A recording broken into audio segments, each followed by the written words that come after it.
வணக்கம். இன்றைய மாவட்ட செய்திகள். திருவனந்தபுரத்தில் இருந்து சென்னை சென்ட்ரல் நோக்கி வந்த விரைவு ரயிலில் அடிபட்டு பெண் ஒருவர் உயிரிழந்தார். அந்த ரயில் பெரம்பூர் லோகோ ரயில்வே ஸ்டேஷன் வந்தபோதுதான் பெண் சடலம் ரயிலின் முன்பக்கம் இருப்பது லோகோ பைலட்டுக்கு தெரிய வந்தது. பெரம்பூர் ரயில்வே போலீசார் பெண் உடலை கைப்பற்றி பிரேத பரிசோதனைக்காக கீழ்ப்பாக்கம் அரசு ஹாஸ்பிட்டலுக்கு அனுப்பி வைத்தனர். விசாரணையில் இறந்தவர் அம்பத்தூர் கள்ளிக்குப்பம் சீனிவாச நகரைச் சேர்ந்த கேத்தரின் ஷீபா, வயது 22. இவர் வேப்பேரி பகுதியில் உள்ள தனியார் கல்லூரியில் B.Ed படித்து வந்தார். இன்று காலை Perambur loco railway station to Perambur carriage railway station இடையே திருவனந்தபுரம் எக்ஸ்பிரஸ் ரயிலில் அடிபட்டு அவர் இறந்திருக்கலாம் என போலீசார் கூறினர்.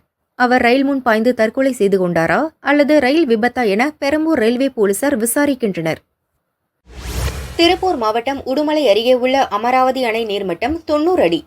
அணை நீர் மூலம் திருப்பூர் மற்றும் கரூர் மாவட்டத்தில் 54,637 ஏக்கர் நிலங்கள் பாசன வசதி பெறுகின்றன.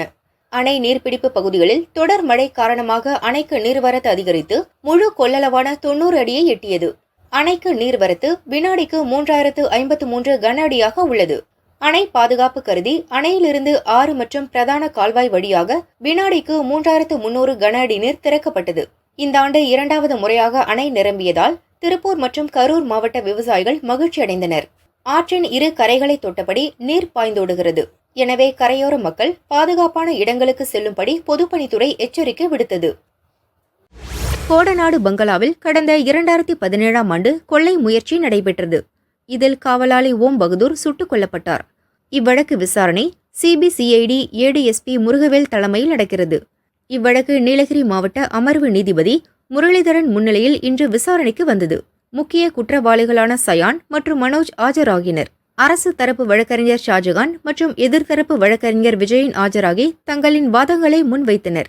ADSP முருகவேல் ஆஜரானார். இவ்வழக்கில் இன்டர்போல் விசாரணை நடைபெற்று வருவதாக நீதிபதியிடம் அரசு தரப்பு வக்கீல் தெரிவித்தார். அதைத் தொடர்ந்து விசாரணையை டிசம்பர் 20ஆம் தேதிக்கு நீதிபதி ஒத்திவைத்தார். தற்போதைய வழக்கின் விசாரணையை கொடுத்து பெற்றார்.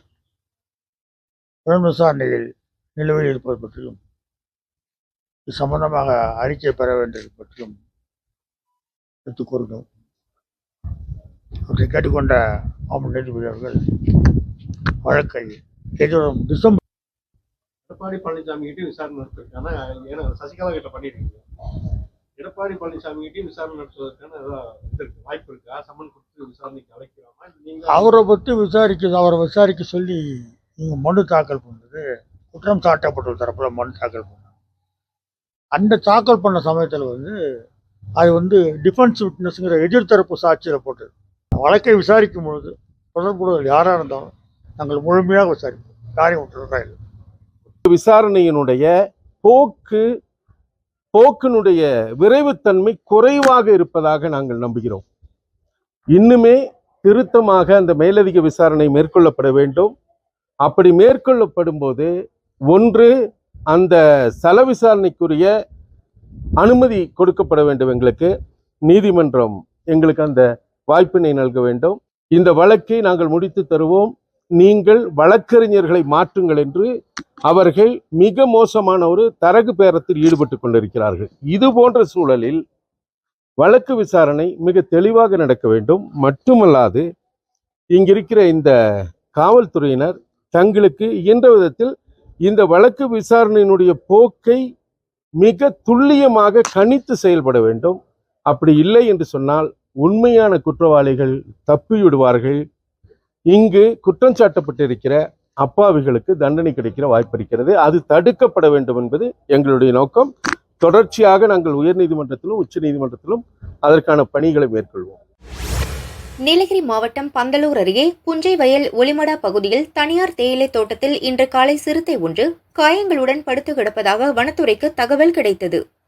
தொடர்ந்து கூடலூர் வன அலுவலர் வெங்கடேஷ் பிரபு, உதவி வன பாதுகாவலர்கள் கருப்பையா, அருள்மொழிவர்மன் மற்றும் வனச்சரகர்கள் ரவி, ஐயனார் ஆகியோர் தலைமையிலான வனக்குழு மற்றும் கால்நடை டாக்டர் ராஜேஷ்குமார் ஆகியோர் சம்பவ இடத்துக்கு விரைந்தனர். அங்கு சிறுத்தை இறந்தது தெரிய வந்தது. சிறுத்தையை அதே பகுதியில் வைத்து பிரேத பரிசோதனை செய்து எரியூட்டினர்.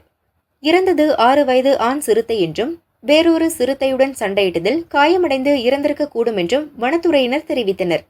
எனினும் பிரேத பரிசோதனை அறிக்கை வந்த பின்னரே முழுமையான காரணம் தெரியவரும் என்று கூறினர். ஏற்கனவே கடந்த 22ஆம் தேதி ராக்கூட் பகுதியில் தேயிலை தோட்டத்தில் சிறுத்தை இறந்து கிடந்தது. கடந்த 2 நாட்களுக்கு முன்னால் கூடலூர் பகுதியில் புலி ஒன்று சுருக்கு கம்பியில் சிக்கி இறந்தது. கடந்த ஒரு வாரத்தில் தொடர்ந்து 2 சிறுத்தைகள் மற்றும் புலி உயிரிழந்தது வன ஆர்வலர்கள் மத்தியில் அதிர்ச்சியை ஏற்படுத்தி உள்ளது. சேலம் மாவட்டம் ஆத்தூர் அருகே கோவிந்தராஜபாளையம் பகுதியைச் சேர்ந்தவர் முத்துப்பிரபு, வயது 27, காட்டுக்கோட்டை பகுதியில் மர்மமான முறையில் இறந்து கிடந்தார். ஆத்தூர் ரூரல் போலீசார் உடலை கைப்பற்றி பிரேத பரிசோதனைக்காக அரசு ஹாஸ்பிட்டலுக்கு அனுப்பினர். காட்டுக்கோட்டையில் ஏற்கனவே திருமணமான பெண்ணுடன் முத்துப்பிரபுவுக்கு பழக்கம் ஏற்பட்டுள்ளது. அவரை திருமணம் செய்ய கோரி முத்துப்பிரபு அப்பெண்ணின் குடும்பத்தினரிடம் வாக்குவாதத்தில் ஈடுபட்டார். கொதிப்படைந்த உறவினர்கள் முத்துப்பிரபுவை தாக்கியதில் அவர் இறந்ததாக கூறப்படுகிறது. முத்துப்பிரபுவை அடித்து கொன்றவர்களை உடனே கைது செய்ய கோரி சேலம் சென்னை பிரதான சாலையில் உறவினர்கள் மறியலில் ஈடுபட்டனர். அவர்களில் 6 பேரை போலீசார் குண்டுகட்டாக தூக்கி ஜீப்பில் ஏற்றினர். அதற்கு எதிர்ப்பு தெரிவித்து உறவினர்கள் போலீசாரிடம் வாக்குவாதத்தில் ஈடுபட்டனர். இருதரப்புக்கும் இடையே தள்ளுமுள்ளு ஏற்பட்டது. மறியலால் 1 மணி நேரத்திற்கு மேலாக போக்குவரத்து பாதிப்பு ஏற்பட்டது.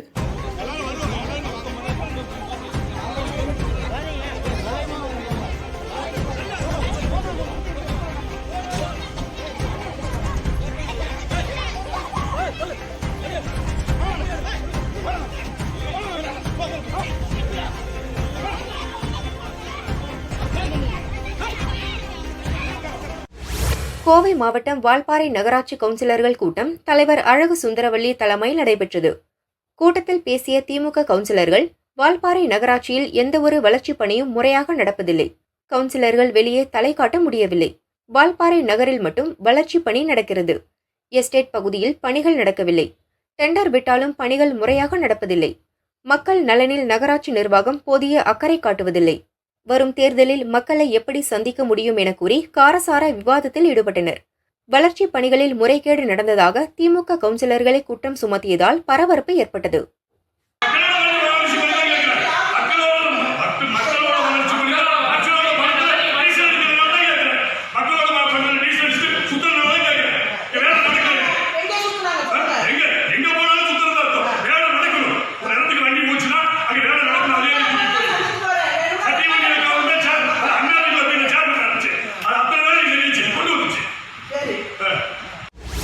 தினமலர் நாளிதழ் மற்றும் பண்டித நேரு மெட்ரிகுலேஷன் மேல்நிலைப்பள்ளி சார்பாக கோவை தெற்கு புறநகர் பள்ளிகளுக்கான குழந்தைகள் தின விளையாட்டுப் போட்டிகள் வெகு விமரிசையாக நடைபெற்றது. கோவை சுந்தராபுரம் பண்டித நேரு மெட்ரிகுலேஷன் மேல்நிலைப்பள்ளியில் நடந்த இப்போட்டியில் 200க்கும் மேற்பட்ட மாணவ மாணவிகள் ஆர்வத்துடன் பங்கேற்றனர். இதில் 8 வயதுக்குட்பட்டவர்கள் முதல் 10, 12, 14, 17 மற்றும் 19 வயதுக்குட்பட்டவர்கள் வரை பிரிவு வாரியாக தனித்தனியே ஓட்டம், தொடர் ஓட்டம், நீளம் தாண்டுதல், குண்டு எறிதல் போட்டிகள் நடத்தப்பட்டன. நுழைவு கட்டணமின்றி நடத்தப்பட்ட இப்போட்டியில் தடகள பிரிவுக்கு ஒரு பள்ளியிலிருந்து 2 மாணவர்கள் மற்றும் 2 மாணவிகள் பங்கேற்கலாம் என அறிவிக்கப்பட்டது. அதிக புள்ளிகள் பெறும் பள்ளிக்கு சுடற்கேடயம் வழங்கப்படும் என பள்ளி உடற்கல்வி இயக்குனர் வெள்ளிங்கிரி தெரிவித்தார். போட்டிகளில் மாணவ மாணவிகள் ஆர்வமாக பங்கேற்று தங்களது திறமைகளை வெளிப்படுத்தினர்.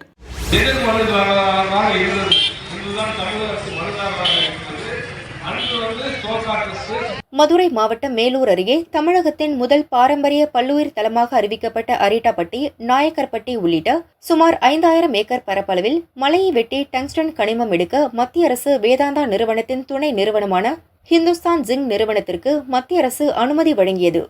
இதை கண்டித்து முல்லை பெரியாறு ஒருபோக பாசன விவசாயிகள் சங்கம் சார்பில் மேலூர் பஸ் ஸ்டாண்ட் அருகே கண்டன ஆர்ப்பாட்டம் நடைபெற்றது. இதில் 48 கிராம முக்கியஸ்தர்கள் உட்பட 5000க்கும் மேற்பட்டோர் பங்கேற்றனர். டங்ஸ்டன் சுரங்கம் அமைவதற்கு அனுமதி அளித்த மத்திய அரசை கண்டித்து இந்த நடைபெற்றுக் கொண்டிருக்கும் இந்த ஆர்ப்பாட்டத்திற்கு வரவிருந்திருக்கும் அனைவருக்கும் நன்றி தெரிவித்துக் கொண்டு, மத்திய அரசு இந்த ஏலத்தை ரத்து செய்ய வேண்டும். மாநில அரசு எந்த அனுமதியும் இந்த டங்ஸ்டன் சுரங்கம் அமைவதற்கு கொடுக்கக்கூடாது என்றும் இங்கு தீர்மானங்கள் கிராம சபையிலும் சரி, நேற்று வல்லாளவட்டி கூட்டத்திலும் சரி தீர்மானங்கள் நிறைவேற்றப்பட்டு இருக்கிறது. மாண்புமிகு எதிர்கட்சி தலைவர் அவர்கள் மூலமாக சட்டமன்றம் நடக்கும்போது கவன ஈர்ப்பு தீர்மானம் கொண்டு சென்று இல்ல மூலமா கொண்டு சென்று தமிழக அரசு இந்த தீர்மானத்தை ஒருமனதாக நிறைவேற்றி வேலூரில் டங்ஸ்டன் சுரங்கம் அமைவதற்கு எந்த காலத்திலையும் இடம் கொடுக்கக்கூடாது என்பதை இந்த கூட்டத்தின் வாயிலாக கேட்டுக்கொண்டு விடைபெறுகிறேன். நன்றி, வணக்கம். தமிழர்களின் பாரம்பரியத்தை எடுத்துரைக்கும் விதமாக பல்வேறு வரலாற்று மற்றும் தொல்லியல் சின்னங்கள் உள்ள மதுரை மாவட்டத்தை பாதுகாக்கப்பட்ட தமிழ் பண்பாட்டு தொல்லியல் மண்டலமாக அறிவிக்க வேண்டும் என பல்வேறு கோரிக்கைகளை வலியுறுத்தி கண்டன ஆர்ப்பாட்டம் செய்தனர்.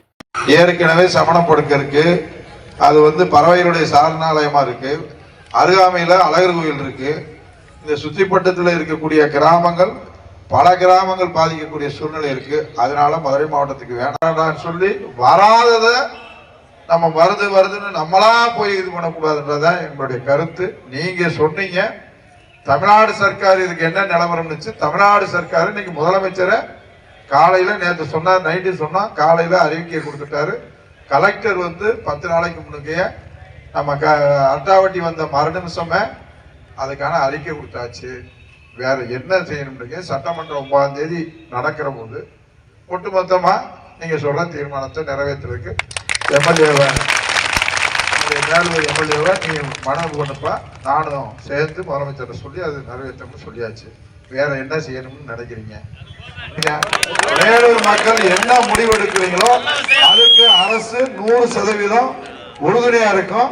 அது அந்த தொழிற்சாலை நம்ம மேலூருக்கு வராது. வர்றதுக்கான உத்தரவாதத்தை அரசு செய்ய சொல்லி அரசு மூலமா தான் நான் வந்திருக்கிறேன்.